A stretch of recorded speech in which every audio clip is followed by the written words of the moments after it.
Hey everyone, on this week's episode of the AfterTaste Movie Podcast, we will be talking about Jordan Peele re-signing with the Universal Studios.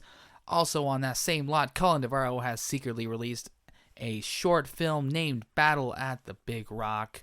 We'll also talk about a couple trailers that came out this week, Birds of Prey and the Fantabulous Emancipation of One Harley Quinn, and Netflix 6 Underground.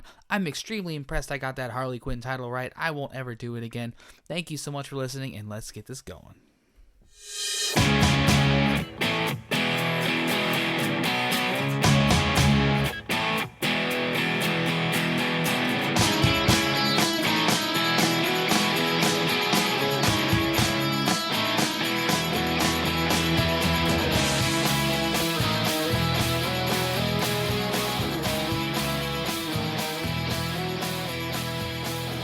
Everyone, welcome to the AfterTaste Movie Podcast on the Maybe It's a Network, and we're here today again from the AfterTaste Studios with a couple of guests to talk some news. On to my right here, we have a new guy to the desk. He's looking suave, way suaver than I am.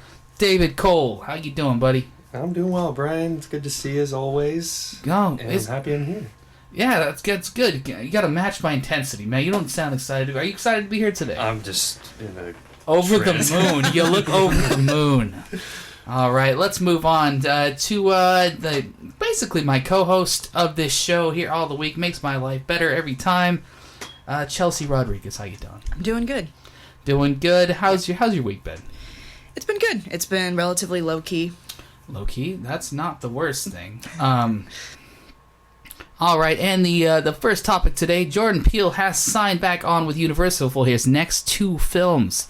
Universal and Peele's production company have signed on. Universal has sent out a press release announcing that they have entered a 5-year exclusive partnership with Monkey Paw, which is his company there.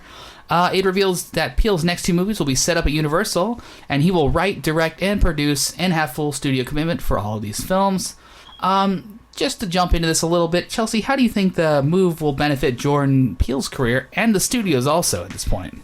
I think it's going to be good for the both of them just because, he's got two movies under his belt right now, and both of them are pretty much universally praised. I think this is pretty much really, really good for him that he established a good working relationship with the studio, and they want to benefit from each other, give and take sort of thing. Mm-hmm. And this is nothing new. I've seen this practice many times with studios, and I guess you can say they're golden It Boys, and even specifically with horror movies Dimension films with Nightmare on Elm Street and stuff like that. So I think this is going to be good. I think that's so. Good. Very, very much. Kind of like in the olden days, a lot of studios, a lot of directors would sign on with the studio, and they would be the poster child of that studio for a very, very long time. Yeah. I'm talking about the Hitchcocks working with the classic Universal and stuff like that. Stuff like that, basically. David, what do you think of this move here? I think this is so beneficial for Peele because when they separated from his TV show and then he decided to go on direct, all of his movies have been some fantastic, and the sky's the limit for him. You just look at how much money all those movies have made, and they all pay for themselves 4 times over almost. Think of BlacKkKlansman as one of them.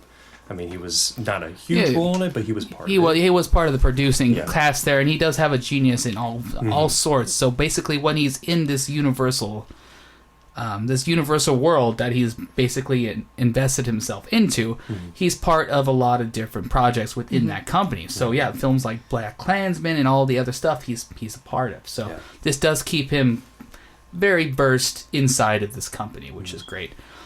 Also, I think that Jordan Peele has found a very nice home with Universal. He has done a couple of different projects outside of Universal that didn't quite reach the successes as his original films. He went out for the Twilight series on CBS, which was met with some mixed reviews and hasn't succeeded as well as a lot of his things. So it's nice to see him come back to his Universal roots and just kind of play out the whole program. And like we talked about, Get Out came out a couple years ago. It was basically one of his first films that he directed and produced and wrote. and it was nominated for an Oscar. Jordan Peele got a horror film nominated for Best Picture on his first try. He won an Oscar for Best Screenplay on his first go-round. One of my favorite films of the entire year, a couple years ago. Yeah. And then, for better or for worse, Us was a little bit more divisive, but I enjoyed that film very much this year. I don't think it's going to get quite the Oscar push for it, but I think that him being at Universal in general is excellent for the entire studio. Universal has had plenty of misses over the last few years. Jurassic World has, which we're actually going to talk about a little bit, Jurassic World franchise has kind of taken a bit of a turn towards the domestic box office, and they're really making a lot of their money on these smaller budget films.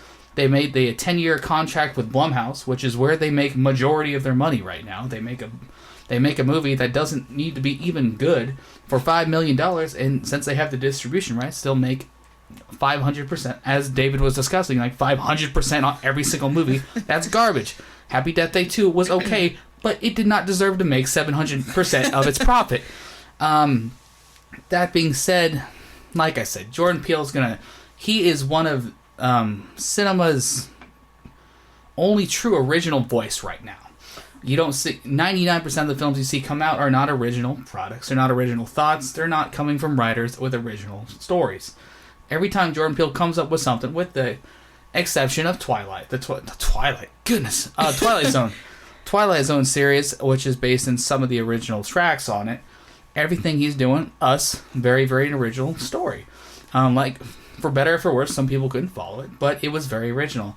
Get Out was cultural changing in its own regard. So, like I said, we're just going to move on from that conversation a little bit. But do you think that he can continue his success at this rate with Universal?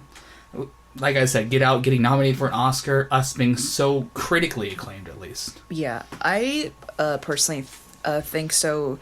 My only concern is, and I don't think, because their track record tends to be a bit better than, like, let's say, like, other big studios. I think they pretty much, like, give him all the free reign to, like, do what he wants, to make the projects he wants and how he wants to go about by seeing them. So yeah, I would say that it's going to be beneficial. It's going to be really good. And just, I look forward to the next project he's working on, which is, I think I heard it's like a remake or a reboot of The Candyman. Yes, he's. I think he's going to be definitely involved with the new Candyman setup. From what I hear, it's kind of like he's taking on this property and changing around a lot of the, not the backstory, but I believe it's some sort of, either it's a gender swap or it's something of the culture and the times. Yeah. Candyman, when it came out, it wouldn't come out correctly right now, so it's him making things more culturally appropriate and pushing the letter. David, do you think he could keep up what he's doing right now? I know that Twilight Zone did miss a little bit, but at this point, you get nominated for an Oscar, your first go-around, your second film is at like 90-something critically acclaimed. Do you think he can keep up the success at Universal? I think so, just because of how much creativity he has on an individual scale, as opposed to just trying to make a TV show. He has full range of doing everything he wants. I mean, that's what happened with Get Out, and that seems like what happened with Us. I did not see Us. I recommend Us, yeah. But when I was finishing up, I was just going to say that he has full range, and so he's going to be successful. They're going to cast right. They're going to do everything right, and he's definitely going to win an Oscar. Yeah, he's for sure going to win another Oscar in his career. And the thing that he is so Universal has done with him, as you were just discussing, is they've given him full reign. They've basically said, Jordan, go make your movie, go direct it, go write it, go cast it, have full whatever you want because we trust you.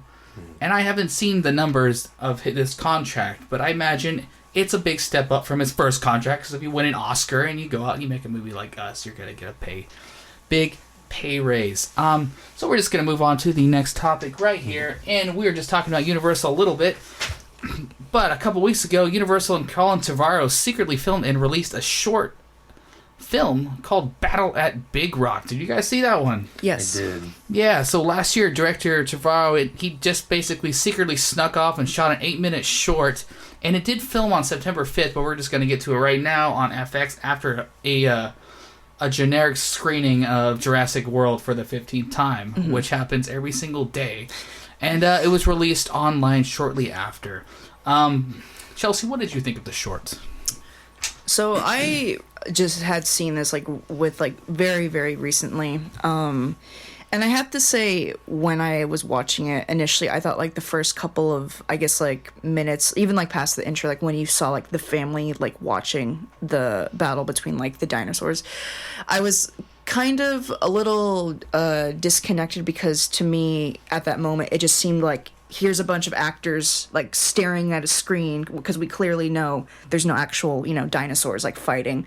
And I was kind of They thought there was, though. yeah, they did. I was for like a minute or two kind of like taken out of it, but then like once like the dinosaurs were brought into like their personal scenario, and like for instance like their children were in danger, that then like kind of struck a chord with me, and be like, oh, this is tangible. This is personal. This is like real and everything. And now I'm invested in like it and everything. Good. And David, what do you think of the short film that we had going? I thought it was pretty neat, because it did touch up on the fact that the dinosaurs are now just living amongst the humans.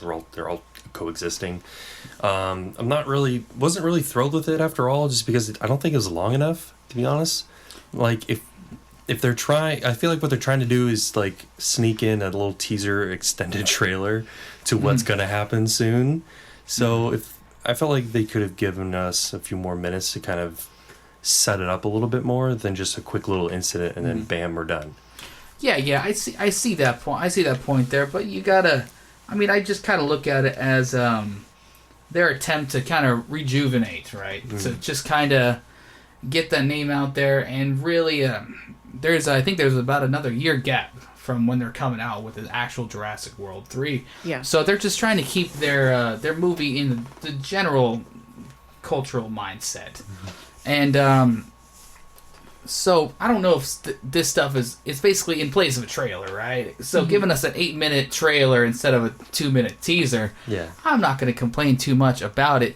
But I thought it was very, very enticing. It's something that we're basically in between the second movie and the third movie, and everybody, if you cared about the second one or not, there's dinosaurs loose among us. So that's the most interesting part of it all. Yeah. And the most interesting part of this whole short for me was, well, they're just part of the general society right now. They're the coolest parts I saw of the short necessarily wasn't even just the short itself. It was during the after credits. There was dinosaurs just along the water while people were fishing. There was a little kid getting chased around by the little tiny velociraptors. She was crying, and that was hilarious. God. So it's the little things like that I think I really, really enjoyed, and I think that it's gonna be really, really beneficial for the franchise, which a lot of people think took a real step back with Jurassic World Fallen Kingdom.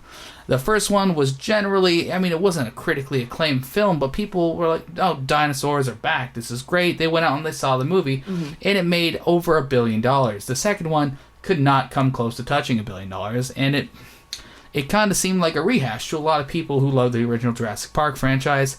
And then, oddly enough, dinosaurs are in the real world, kind of like Lost Worlds, and here we go again. Do you think that this little short did enough to kind of breathe back the excitement to the culture and to the society when it comes to dinosaurs again and all this stuff, Chelsea? I kind of like going back to like what you said, because there's honestly probably like a year, maybe 2 gap between the next sequel, which is good. I feel like this short is like a nice little like middle ground for them to be like, oh, like we don't want to necessarily oversaturate the public with like dinosaurs everywhere and everything like that, but I think it's enough to like kind of like oh, it's kind of cool. Like maybe there is some like creativity like left, because I was kind of in the minority of people that liked Fallen Kingdom, and it wasn't maybe necessarily from a narrative standpoint. I was more a fan of, because the director J.A. Biona is a horror director, and I really appreciated like all like the horror like cues and things like that he had put into the movie, because it was more like a spooky like haunted house type of film, but with dinosaurs and everything. So I think, but then of course Colin Trevorrow is coming back. I look forward to it. I like that there is like a little bit of a break, and you got like this like nice little like in between like to wait before like the next sequel, which now arguably does have a really cool concept because it's like dinosaurs. They're in the real world. They're with us. That's really scary and cool. Yeah, and it should frighten you. Dinosaurs walking among us is a scary concept, and it does bring the scare back to it a little bit, I do think. Because, just kind of, like I said, it nodded off towards the end of the second film. Yeah. I mean, that genetically mutated raptor went down real fast. Yeah. I mean, there was some problems with the third act of the film. I think people enjoyed where it was attempting to go. People really wanted to buy dinosaurs. Everybody wants to buy a dinosaur if you're a billionaire, I guess. But, David, do you think that this did anything to add any more excitement to the actual fan base? I feel like there is a fan base with a bigger fan base with Jurassic Park, huge. The movies, and this will be enough to kind of build the hype around it. And I guess I am in the unpopular opinion where I did like Fallen Kingdom because of the horror aspect. I'm totally on board with that, and I'm still excited for it just because of who is returning back. And with that, they're gonna really steer the movie. Hopefully, my opinion is that this is gonna be the last one because of how much it has flopped. Yeah, more than likely, this will probably be the last iteration of this film. They're gonna make dino movies until we die, though. But for now, as David was kind of nodding to there, they also announced shortly after this film came out that they were having the return of their three big stars. Jeff Goldblum coming back as what's his name? Dr. Ian. Big old sex himself. And Laura Dern returning as well as Neil there. So, do those three people coming back, along with this whole short, excite you enough to be somewhat excited about this third movie? Yes, I would say so. I just don't want them to go the route of like, let's say another franchise where like, we're going to bring back the veterans from the previous installments, but then like kill them off one by one sort of thing. I want them to have like... Are you talking about Star Wars right now? I'm talking about Star Wars. Come on! I'm sorry. All right. I have mixed feelings about that. But, and no, I look forward to it. I'm really excited at the fact that they brought the big three back. So, especially considering like, Sam Neill, he's been like popping up like here and there. Yeah, Sam Neill's just been... Just chilling. And every once in a while he'll do what he wants. And, he just lives...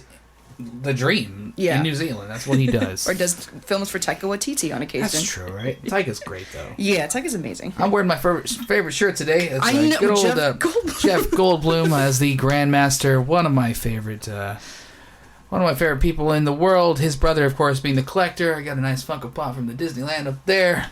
Anyway, this is my nerdy life, guys. Sorry.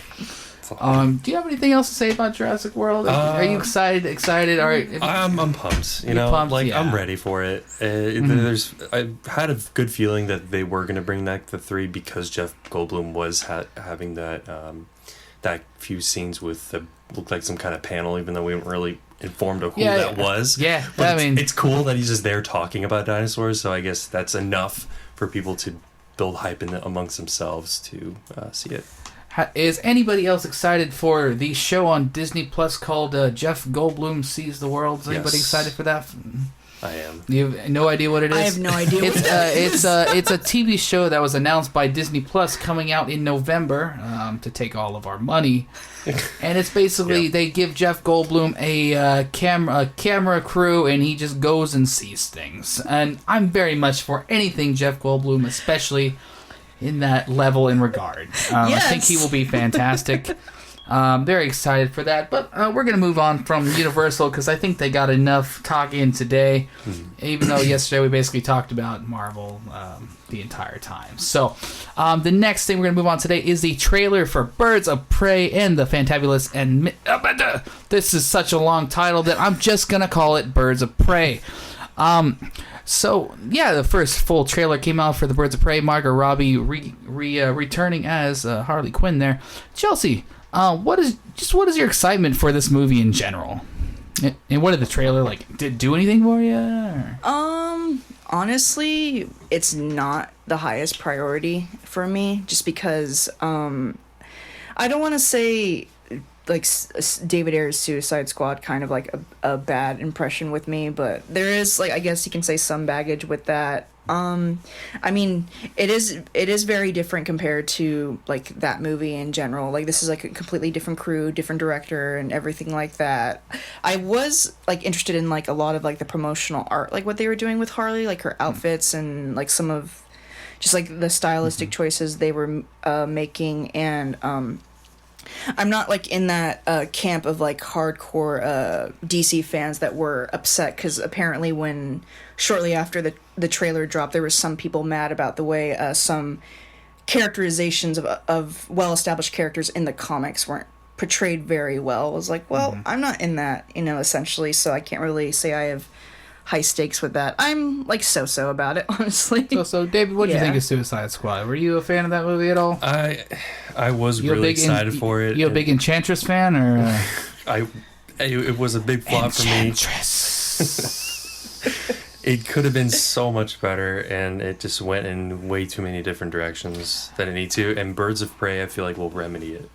Yeah, for the most part, the only things that most people enjoyed about said Suicide Squad, David Ayers, was the fact that Will Smith's Deadshot and Harley Quinn, played by Margot Robbie, were kind of standouts, and it kind of doesn't seem like we're going to see any more of the Will Smith in the series or franchise.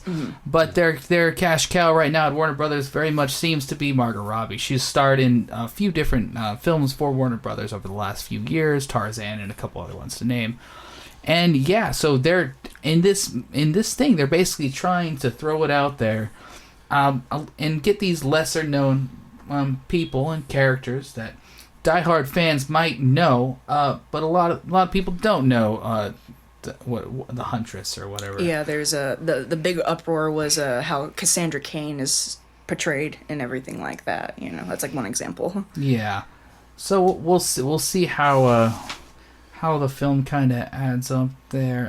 But as for the trailer, I thought it was okay.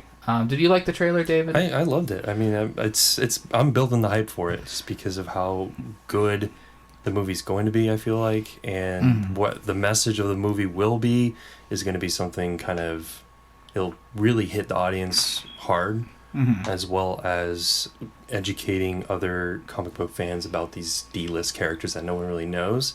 And a side note that Renee Montoya is going to be the first gay character played in a comic book movie. That's very good. A very good thing to bring up as well, yeah. So to me, that's just going to be, people are going to be like, wow, this is more than just a comic book movie. It's going to be more about, a character dealing with, the emotions of a breakup and things like that. So yeah, I think this movie is going to be surprisingly deeper than a lot of people feel Harley Quinn movies should be. If anybody knows the comic books, Harley Quinn is a very, very complicated character who does go very deep and dark sometimes, but there is a lot of emotionality and character to her. She does go through multiple relationships and breaks up, and she's very much a lot of people can connect with her on many levels, including the psycho. Some of my ex-girlfriends are psycho. Just to move on from, did you like Margot Robbie as Harley Quinn? Harley Quinn? I do. I generally do like her as Harley Quinn. I just, like I was saying, I didn't think the writing was the strongest for her in the Suicide Squad. I don't think the writing was a good point for anybody. True. To be fair, Squad, they did write that script in like except 6 weeks. Except for Slipknot, who had the perfect writing. Perfect. Spoiler for Suicide Squad. I don't think he had any lines, and he flew into a building and died within 5 minutes of the movie starting. Yeah. Yeah. No, I think for what she does like embody like that Harley Quinn, like manic, but also very, I don't want to say deeply troubled, but there's a lot to Harley, and I think she really does bring a lot to it. Yeah, and there's a lot to Margot Robbie in this role in general. She's very much a titan of the industry right now. She has her own production company, which she's championing a lot of young producers and directors of female. And she's pushing the edge. That she fought for this movie to get made specifically. She was out there in those rooms with those head honchos pushing this film to make it what it is. So she pushed for it to be rated R, and that's the rumor that they are going to follow through with that promise. Nice. And so she's really has been a champion, and she takes a lot of roles. I believe she's also, I have to look this up, but she's also producing, at least rumored to be producing another comic book character in a different universe. It might be a Dark Horse character. Just showing her nerddom and her love for these stories and for these characters. David, did you like Harley Quinn as Margot Robbie? Yes, I did. I did really like Margot Robbie as just the fact she's just a talented actress. I mean, a lot of the other movies I've seen her in, like I, Tonya being one of them, she was fantastic in that movie. As well as Once Upon a Time in Hollywood, even though her screen time wasn't as, extravagant as DiCaprio and Pitt, but the fact that she did a really good job as portraying an actress, an old-time actress that our generation doesn't really know about, I thought was spot on. So. Yeah, and she's very much a actor and a personality that could have been typecast, right? So she the first time I saw Margot Robbie was in Wolf of Wall Street, and she was an attractive woman. She was nude, doing nudity, and that's how a lot of actresses do. Unfortunately, in this really cruddy world, have to come up. But she refused to be typecast, and she came out with films like I, Tonya. She came out with films like The Suicide Squad and a bunch of other smaller films that she does do. And she just, like I said, she is kind of a titan of the industry right now, just pushing the whole pushing those old white men to the corners and doing her thing, which is which is what should be happening right now. So that's very, very good. Anyway, so we're going to move on to the next topic today, to a little bit of a lesser known property that not a lot of people know about, but they absolutely should know about. It's a trailer dropped yesterday for the film 6 Underground, which is a film directed by Michael Bay, written by Rhett Reese and Paul Wernick, starring Ryan Reynolds. Chelsea, did you know anything about this movie whatsoever? No, I generally had no idea up until yesterday.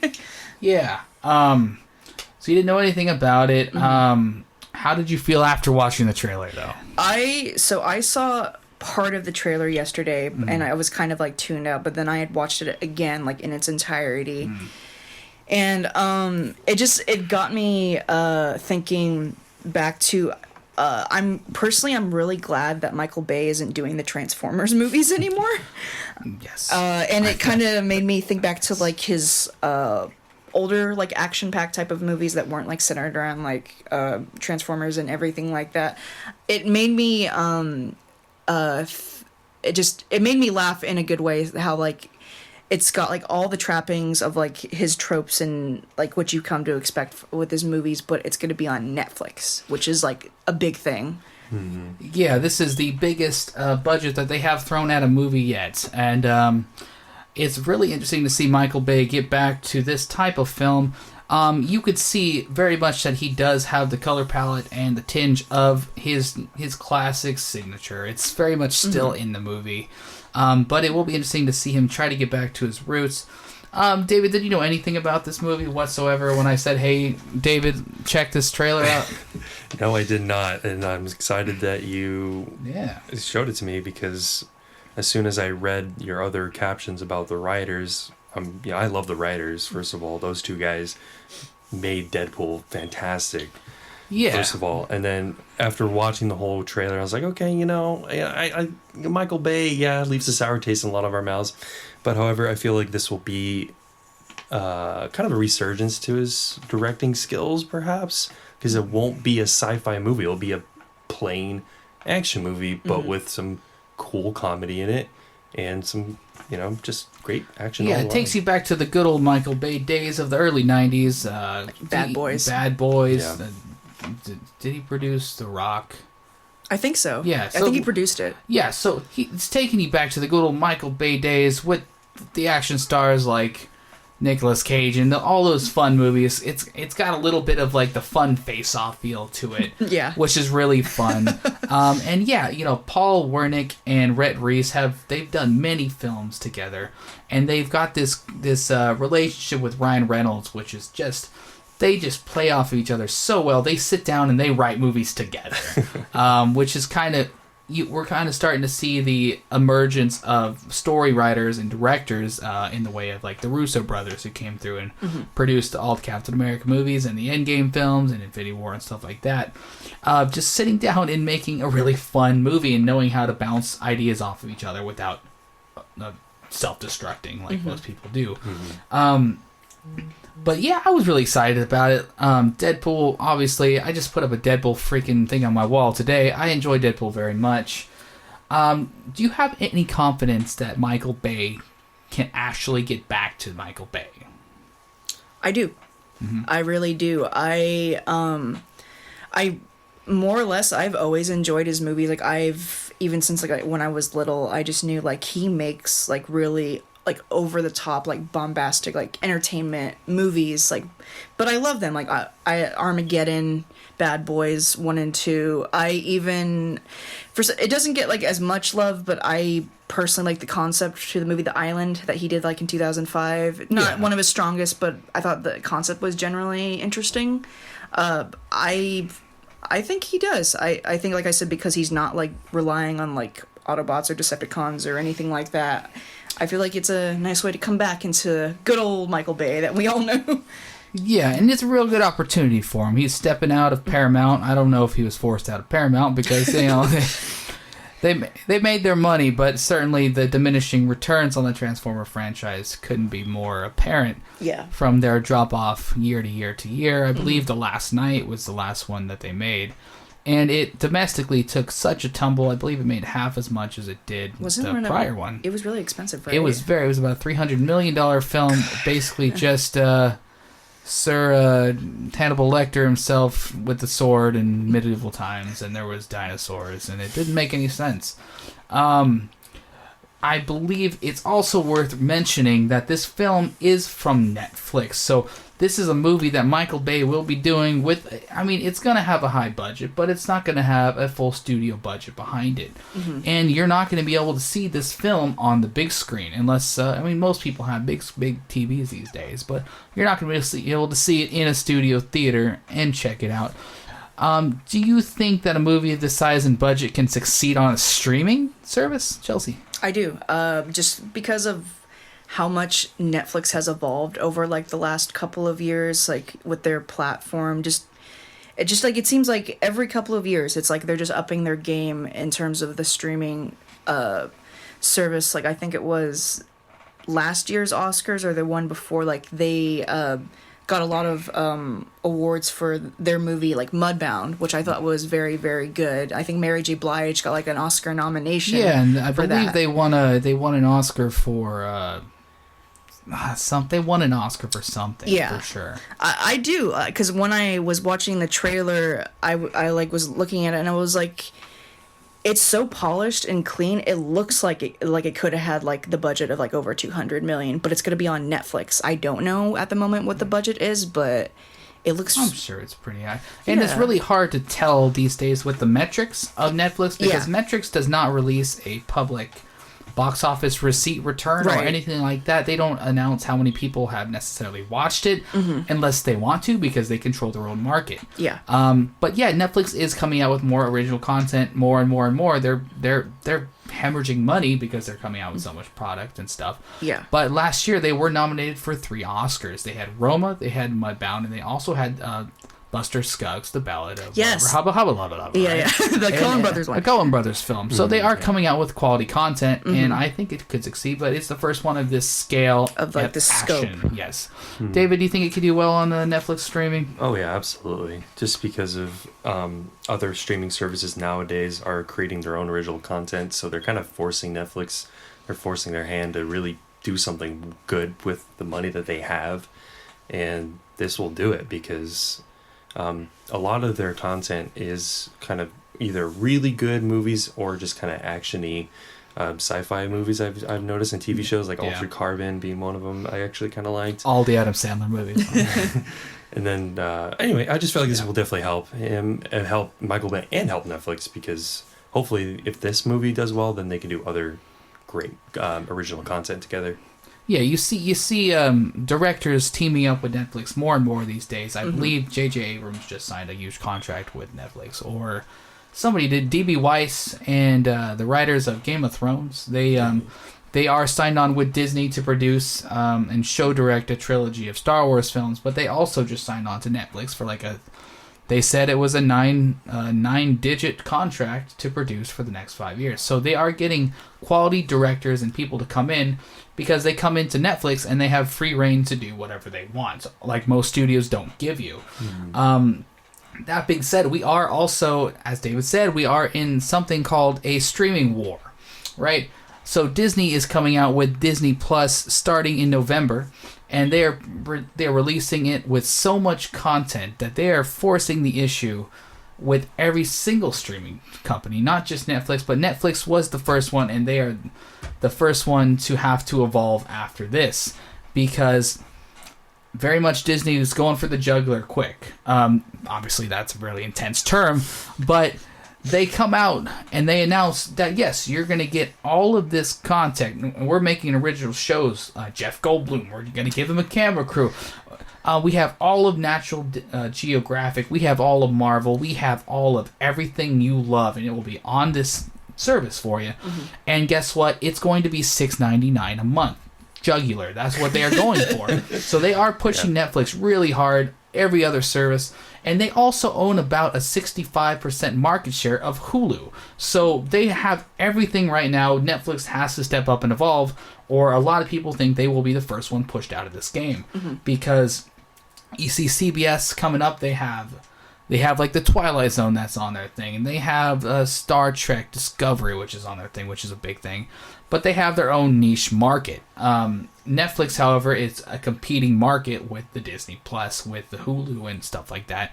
So yeah, we'll see what this does for it. I know that they also have a film coming out, I believe, this year or next year, with The Rock, which is another big budget action film. Depending on how this film does, maybe they'll market it a different way and so forth. And this year, Netflix also has Scorsese's The Irishman coming out, which most people think that last year was just a trial run to see how far they can get a film into the Oscar race before pushing out De Niro and Pesci and Scorsese to come home with the win for Netflix. Anybody else have anything to talk about when it comes to this movie? Anything that hits your in the head with the trailer? Not off the top of my head, really. Just the fact that I was kind of shocked that Ryan Reynolds is in a streaming movie. First of all, like that's why I watched the trailer, because it's like, why is he in this whole thing? And then you told me about the writers. It's like, okay, it's all kind of coming together, and they have a formula for success, so I'm sure they'll do just fine. And Ryan Reynolds, he is on top of the world right now. He could show up in anything he wants to do, and he'd succeed at it. Not to spoil the film. Fast and Furious presents Hobbs and Shaw, but he had a nice little role in that film as well. I did not see that. I'm sorry to spoil it for you. I don't go watch the movie. It was pretty good. It came out in August. But anything he does and he attaches him to, he's worth his weight in gold, because he has a full marketing and production company behind his social media, and he does all the stuff for the company, and it's just him promoting his films, and he has such a charisma. He really is underutilized, and he's great. Anyway, so I think that's going to be it for today, guys. Thank you so much for coming in. David, do you have anything to promote or market for us? Or yourself, obviously, not us. No, you can promote us if you want. I don't really... No, I'm good, actually. I don't think I have anything off the top of my head. Good, so. David. Awesome. You're a tennis player, right? You're a hell of a tennis player. That's good, man. We should play sometime. Absolutely. Great. Chelsea, thanks again for coming in today. Where can we find you? What are you doing these days?